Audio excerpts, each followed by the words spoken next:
Good afternoon, Sruli here from Lifeline. We are all broken and shattered from the horrific news that we heard yesterday.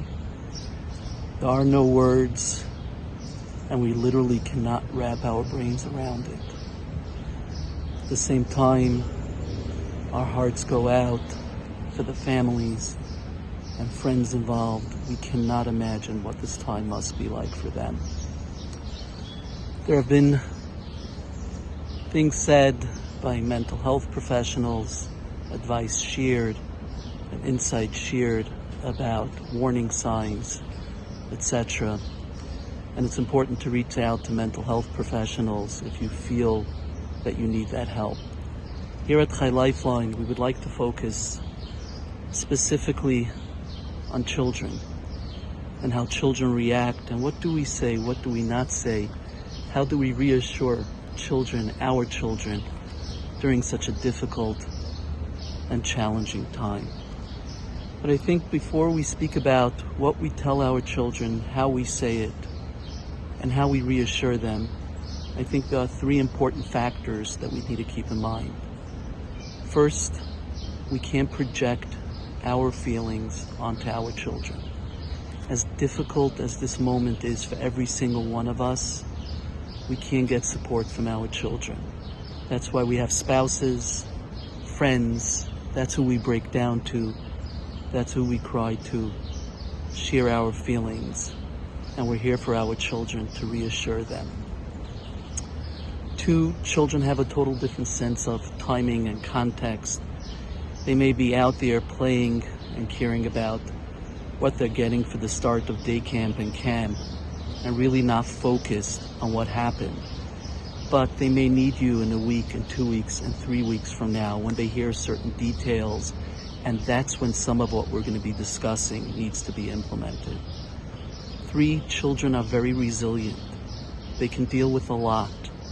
Our children will be okay, as difficult and as challenging as this moment is at this time.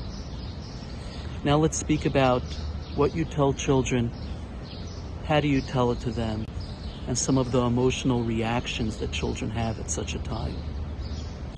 And there are three words that I would like for you to keep in mind when having a conversation with your child.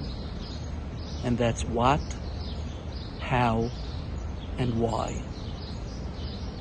Mommy, what happened? Tati, how did it happen? Mommy, Tati, why did it happen? And let's go through this. What happened? Sadly, there was a devastating tragedy that happened, and two young children, Winifteris, they passed away. There's no need to share, and we should stay away from sharing gory details.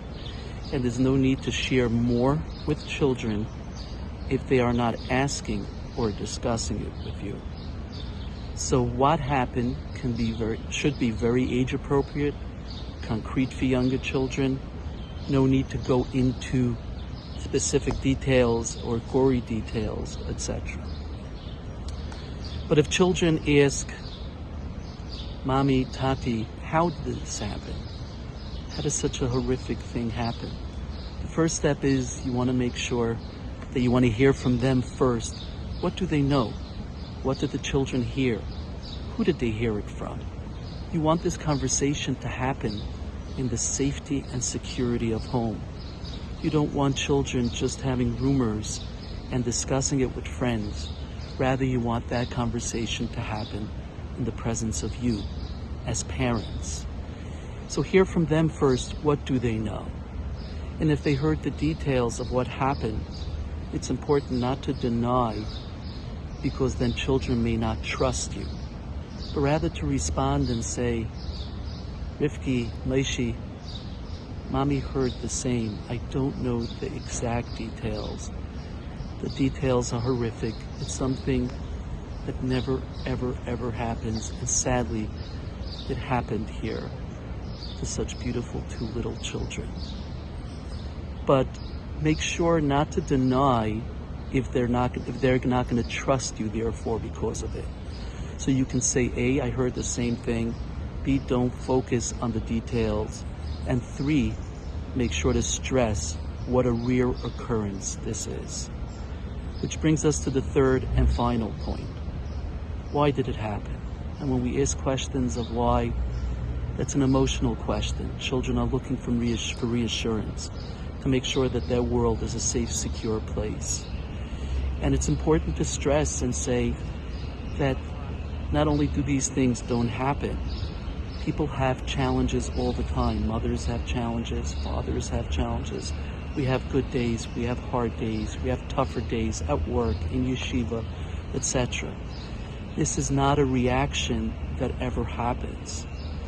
This comes from an illness that literally never happens. Because even when people do have illnesses and mental health illnesses, this is not a reaction.